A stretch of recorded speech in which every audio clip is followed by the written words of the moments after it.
Eventos de los últimos días. Capítulo 4. La Iglesia de Dios de los últimos días.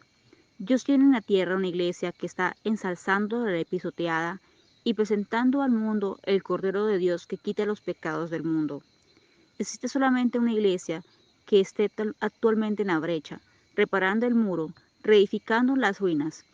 Tengan todos cuidado de no hacer declaraciones contra el único pueblo que está cumpliendo la descripción que se da del pueblo remanente que guarda los mandamientos de Dios y tiene la fe de Jesús. Dios tiene un pueblo.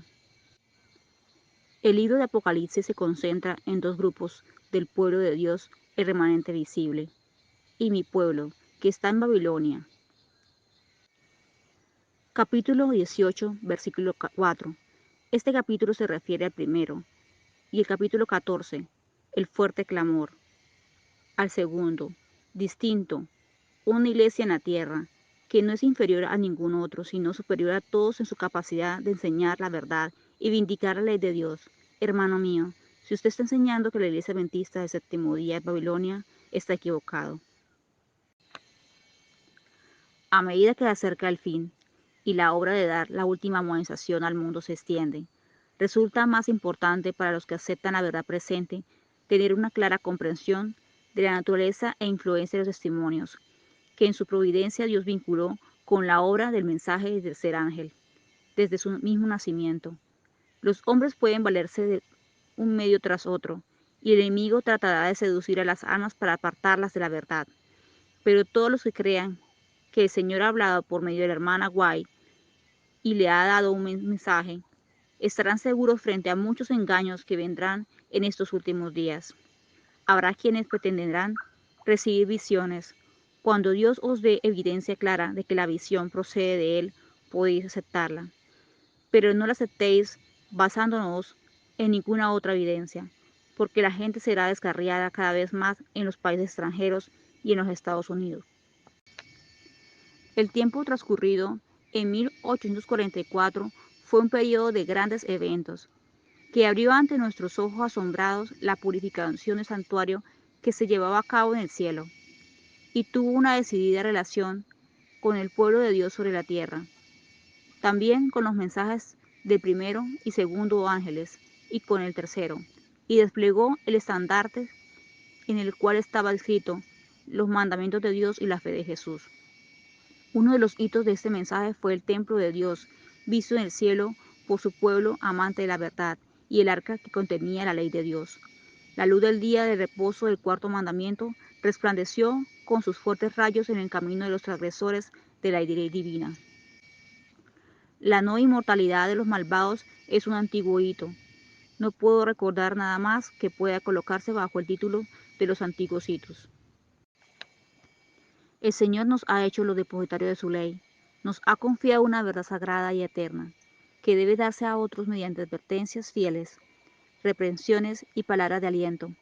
Los adventistas del séptimo día han sido elegidos por Dios como pueblo particular, separado del mundo. Con el gran instrumento de la verdad, los ha sacado de la cantera del mundo y los ha relacionado consigo. Ha hecho de ellos representantes suyos y los ha llamado a ser sus embajadores durante esta última fase de la obra de salvación. Les ha encargado que proclamen al mundo la mayor suma de verdad que se ha confiado alguna vez a seres mortales, las advertencias más solemnes y terribles que Dios haya enviado alguna vez a los hombres. En un sentido muy especial, los adventistas del séptimo día han sido colocados en el mundo como centinelas y transmisores de luz. A ellos ha sido confiada la tarea de dirigir la última amonestación a un mundo que perece. La palabra de Dios proyecta sobre ellos una luz maravillosa. Una obra de la mayor importancia les ha sido confiada: proclamar los mensajes de primero, segundo y tercer ángeles. Ninguna otra obra puede ser comparada con esta, y nada puede desviar nuestra atención de ella.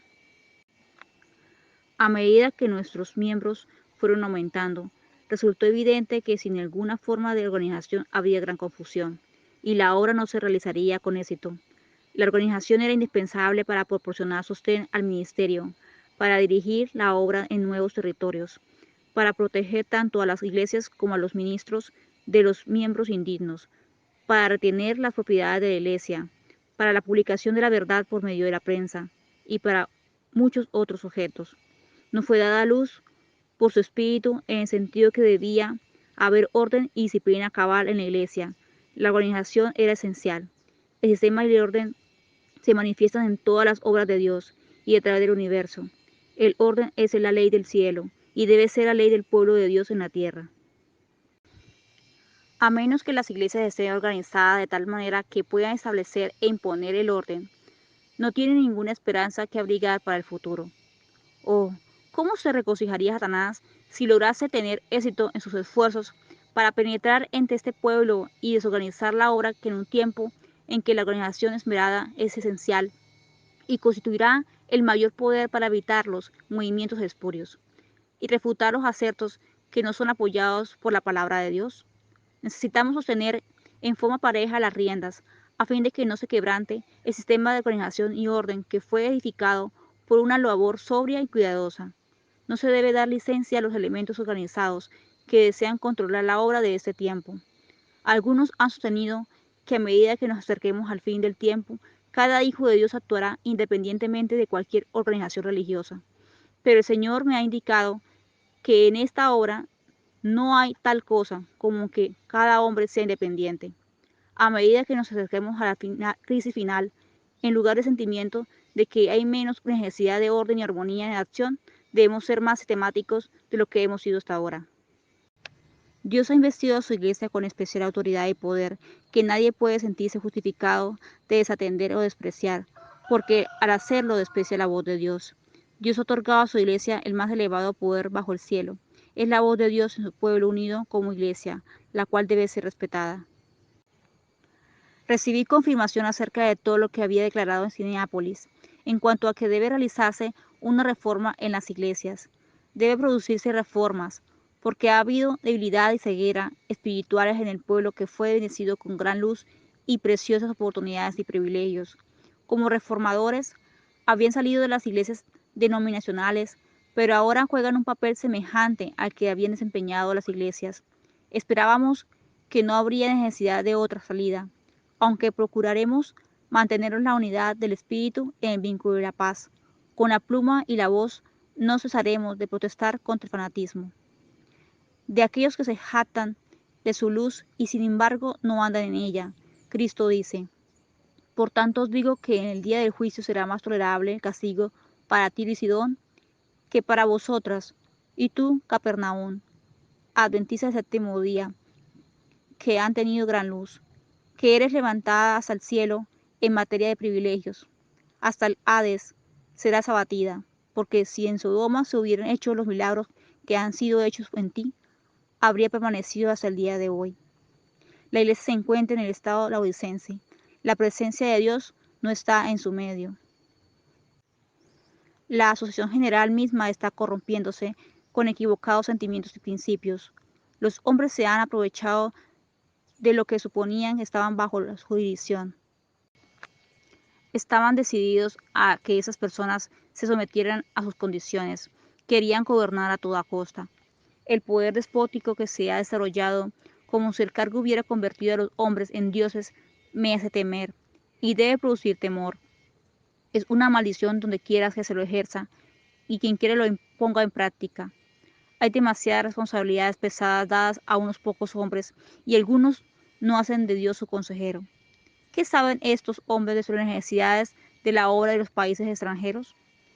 ¿Qué pueden ellos saber para decidir los asuntos que les son sometidos en procura de información? Le requeriría 3 meses a los que están en países extranjeros recibir una respuesta a sus preguntas, aun cuando no hubiera demora en la correspondencia. Aquellos que viven en países distantes no se atreven a hacer lo que su juicio les dice que es correcto, a menos que primeramente pidan permiso a Barteclit. Antes de avanzar, esperan el sí o el no de aquel lugar. No es sabio escoger a un solo hombre como residente de la Asociación General. La obra de la Asociación General se ha extendido y algunas cosas se han hecho innecesariamente complicadas. Se ha manifestado una falta de discernimiento. Debe haber una división del campo o debe idearse algún otro plan para cambiar el actual estado de cosas. La voz de Bateclit, que ha sido considerada como autoridad para aconsejar cómo debiera hacerse la obra, ya no es la voz de Dios. Han pasado algunos años desde que he considerado a la Asociación General como la voz de Dios. El hecho de que estos hombres debieran estar en un sitio sagrado, como si fueran la voz de Dios al pueblo, como creíamos que la Asociación General lo era, es un asunto del pasado. Usted toma pasajes de los testimonios que hablan de la terminación del tiempo de gracia, del zarandeo entre el pueblo de Dios, y usted habla del surgimiento de entre este pueblo de un pueblo más puro y más santo que se levantará. Todo esto agrada al enemigo. Si muchos aceptaran las opiniones que usted presenta y hablaran y procedieran conforme a ellas, veríamos la más grande conmoción fanática que jamás se haya visto entre los adventistas del séptimo día. Esto es lo que desea Satanás. El Señor no le ha dado un mensaje para que diga que los adventistas del séptimo día son Babilonia y para que inste al pueblo de Dios a salir de ella. Todas las razones que usted sea capaz de presentar no pueden pesar en mi ánimo con relación a esto, porque el Señor me ha dado una información definida que se opone a tal mensaje. Sé que el Señor ama a su iglesia, la cual no ha de ser desorganizada ni dispersada en átomos independientes. No existe la menor lógica en esto, ni hay la más mínima evidencia de que ocurra tal cosa. Os digo, hermanos míos, el Señor tiene un cuerpo organizado por medio del cual Él trabaja. Cuando alguien se ha apartado del cuerpo organizado del pueblo que guarda los mandamientos de Dios, cuando comienza a pesar la iglesia en sus balanzas humanas y a pronunciar juicios contra ella, podéis saber que Dios no lo está dirigiendo, está en el camino equivocado. No hay necesidad de dudar ni de temer que la obra no tenga éxito. Dios encabeza la obra y Él pondrá en orden todas las cosas. Si hay que realizar ajustes en la plana directiva de la obra, Dios se ocupará de eso y enderezará todo lo que esté torcido. Tengamos fe en que Dios conducirá con seguridad hacia el puerto el noble barco que lleva el pueblo de Dios. ¿No tiene Dios una iglesia viva? Él tiene una iglesia, pero es la iglesia militante, no la iglesia triunfante. Lamentamos que haya miembros defectuosos, que haya cizaña en medio del trigo.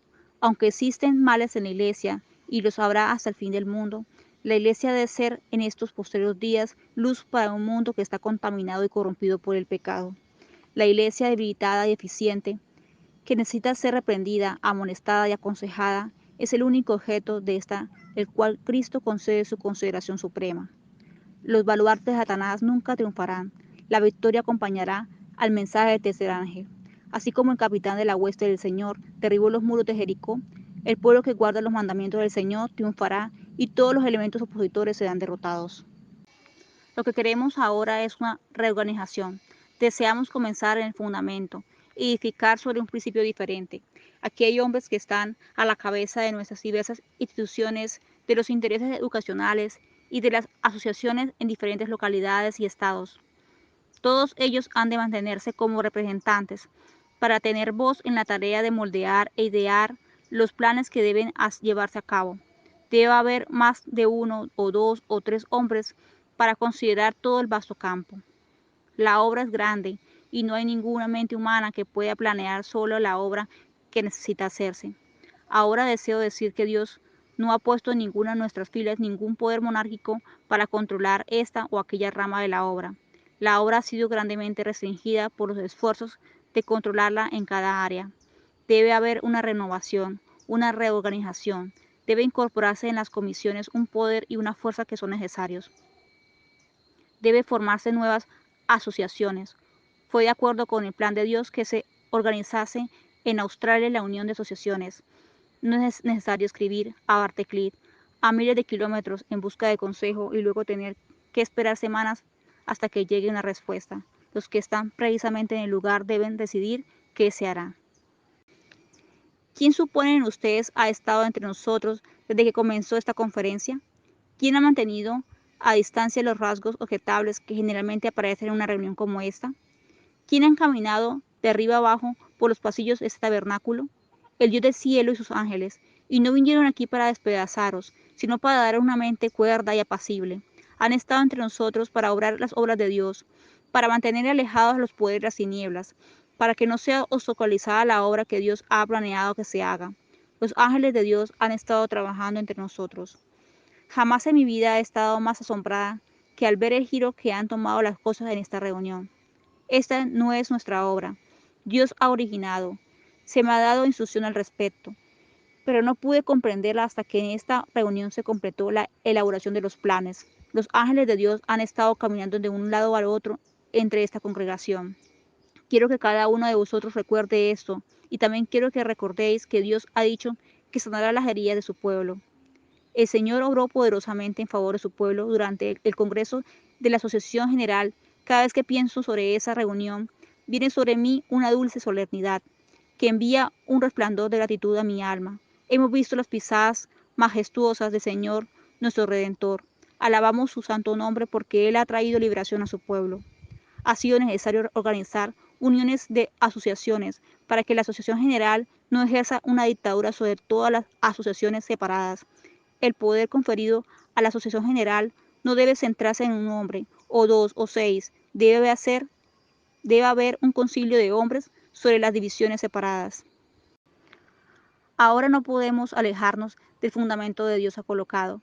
No podemos entrar en ninguna nueva organización, porque eso significaría apostatar de la verdad. Se me ha instruido que diga a los adventistas de todo el mundo que Dios nos ha llamado como un pueblo que ha de constituir un tesoro especial para Él. Él ha dispuesto que su iglesia en la tierra permanezca perfectamente unida en el espíritu y el consejo del Señor de los ejércitos hasta el fin del tiempo. A veces, como un pequeño grupo de hombres encargados del manejo general de la obra, procuró ejecutar en nombre de la Asociación General planes imprudentes y restringir la obra de Dios.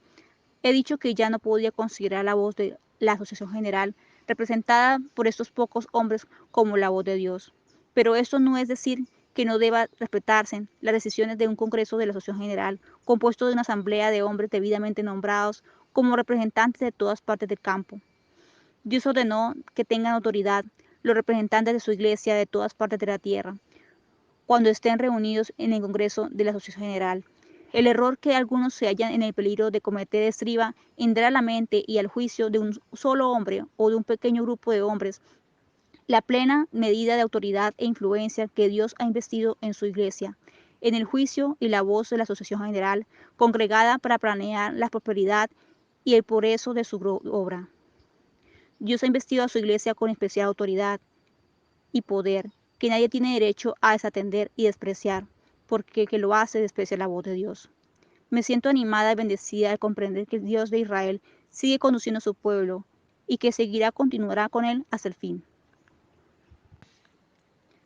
Le dije a la señora Lydia Scott cómo mi madre consideraba la experiencia de la iglesia remanente y en cuanto a su enseñanza positiva de que Dios no permitiría que esta denominación apostatase tan completamente que ocurriese el sufrimiento de otra iglesia. Cierto mediodía estaba escribiendo sobre la obra que podría haberse hecho en el último congreso de la Constitución General, si los hombres en cargos de confianza hubiesen seguido la voluntad y el camino de Dios. Aquellos que habían tenido gran luz no habían caminado en ella. La reunión terminó y no se había efectuado un cambio de actitud. Los hombres no se humillaron ante el Señor como debían haberlo hecho, y el Espíritu Santo no fue impartido. Había escrito hasta ese punto cuando perdí el conocimiento. Me pareció estar presenciando una escena en Bataclan. Estábamos reunidos en el auditorio del tabernáculo. Se ofreció una oración, se cantó un himno y nuevamente se ofreció una oración. Se hizo ante Dios una muy ferviente súplica. La reunión se caracterizaba por la presencia del Espíritu Santo. Nadie parecía demasiado orgulloso como para no hacer una confesión sincera, y los que tomaron la iniciativa en este proceder eran los que tenían influencia, pero que antes no habían tenido el valor de confesar sus pecados. Había un regocijo como nunca antes se había oído en el tabernáculo. Entonces desperté de mi conciencia y por un rato no pude darme cuenta dónde estaba. Mi pluma estaba aún en mi mano. Se me dieron esas palabras. Esto es lo que podría haber sido. El Señor estaba esperando para hacer todo eso en favor de su pueblo. Todo el cielo estaba esperando para manifestar su benevolencia. Pensé en dónde podríamos haber estado si en el último congreso de la Asociación General se hubiera realizado una obra cabal. Me he sentido profundamente impresionada por las escenas que recientemente han pasado ante mí en horas de la noche. Parecía que un gran movimiento, un reavivamiento, se producía en muchos lugares. Nuestros hermanos estrechaban filas en respuesta al llamado de Dios. La Iglesia ha fallado, tristemente fallado, en satisfacer la expectativa de su Redentor, y sin embargo el Señor no se retira de su pueblo. Todavía lo soporta, no porque se encuentre en ellos ninguna virtud, sino porque el nombre de Dios no sea deshonrado ante los enemigos de la verdad y la justicia, para que las agencias satánicas no puedan triunfar destruyendo el pueblo de Dios. Él ha soportado pacientemente su indocilidad, incredulidad e insensatez. Los ha disciplinado con maravillosa paciencia y compasión. Si ellos oyen su instrucción, Él los limpiará de sus tendencias perversas, salvándolos con una salvación eterna y convirtiéndolos en momentos eternos de poder de su gracia. Debiéramos recordar que la Iglesia, aunque débil y defectuosa, constituye el único objeto en la tierra en el cual Cristo otorga su consideración suprema. Él la observa constantemente lleno de solicitud por ella y la fortalece mediante su Espíritu Santo. El Señor Jesús siempre tendrá un pueblo escogido que le sirva. Cuando el pueblo judío rechazó a Cristo, el príncipe de la vida, Él les quitó el reino de Dios y dio a los gentiles. Dios continuará obrando en base a este principio con cada rama de su obra. Cuando una iglesia demuestra que es infiel a la palabra del Señor, cualquiera que sea su posición o por alta y sagrada que sea su vocación, el Señor ya no puede trabajar con ellos. Otros son entonces escogidos para llevar importantes responsabilidades. Pero si a su vez estos no purifican sus vidas de toda acción incorrecta, si no establecen principios puros y santos en todos sus límites, entonces dolorosamente el Señor los afligirá y humillará, y a menos que se arrepientan, les quitará de su lugar y hará de ellos un motivo de indominia. La iglesia adventista del séptimo día debe ser pesada en la balanza del santuario. Será juzgada conforme a las ventajas que haya recibido. Si su experiencia espiritual no responde a los privilegios que el sacrificio de Cristo le tiene asegurados, si las bendiciones conferidas no la capacitaron para cumplir la obra que se le confió, se pronunciará contra ella la sentencia, hallada falta. Será juzgada según la luz y las ocasiones que le fueron separadas. Las solemnes advertencias que se nos han sido dadas por la destrucción de instituciones valiosas y útiles nos dice, recuerda por tanto de dónde has caído y arrepiéntete y haz las primeras obras. A menos que la iglesia contaminada por la apostasía se arrepienta y se convierta, comerá del fruto de sus propias obras, hasta que se aborrezca a sí misma. Si resiste el mal y busca el bien, si busca a Dios con toda humildad y responde a su vocación celestial en Jesucristo, si permanece sobre la plataforma de la verdad eterna, si por fe realiza los planes que han sido trazados a su respecto, ella será sanada. Aparecerá en la sencillez y pureza que provienen de Dios, exenta de todo compromiso terrenal, demostrando que la verdad la ha hecho realmente libre. Entonces sus miembros serán verdaderamente elegidos de Dios para ser sus representantes. En estos últimos días el pueblo de Dios será expuesto a los mismos peligros que enfrentó el antiguo Israel. Aquellos que no reciban las advertencias que Dios da, caerán en los mismos peligros en los que cayó el antiguo Israel y no entrarán en el descanso debido a su incredulidad. El antiguo Israel sufrió calamidades debido a sus corazones no santificados y sus voluntades indóciles. Su rechazo final como nación fue el resultado de su propia incredulidad, confianza propia, impenitencia, ceguera de mente y dureza de corazón. En su historia tenemos una señal de peligro que se levanta ante nosotros. Mirad, hermanos, que no haya en ninguno de vosotros corazón malo de incredulidad para apartarse del Dios vivo, porque somos hechos participantes de Cristo, con tal que retengamos firme hasta el fin nuestra confianza del principio.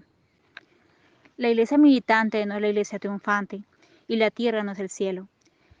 La iglesia está compuesta de hombres y mujeres falibles, imperfectos, que no son sino aprendices en la escuela de Cristo, para ser instruidos, disciplinados, educados para esta vida y para la vida futura inmortal. Algunas personas parecen pensar que al entrar a la iglesia serán cumplidas sus expectativas y hallarán solamente personas puras y perfectas. Son celosos en su fe y cuando ven faltas en los miembros de la iglesia dicen, nosotros abandonamos el mundo para no tener ninguna asociación con individuos malos, pero el mal se halla aquí también. Y preguntan, como los siervos de la parábola, ¿de dónde pues tiene cizaña? Pero no necesitamos chasquearnos así, pues el Señor no nos autoriza a sacar la conclusión de que la iglesia es perfecta y todo nuestro celo no nos permitirá tener éxito en lograr que la iglesia militante sea tan pura como la iglesia triunfante. La obra pronto ha de terminar. Los miembros de la iglesia militante que han demostrado ser fieles integrarán la iglesia triunfante. La vida de Cristo era una vida llena de con un mensaje divino de amor de Dios, y él ansiaba intensamente impartir ese amor a otros en una rica medida. Su semblante resplandecía de compasión y su conducta se caracterizaba por la gracia, la humildad, la verdad y el amor. Cada miembro de su iglesia militante debe manifestar las mismas virtudes si quiere unirse a la iglesia triunfante.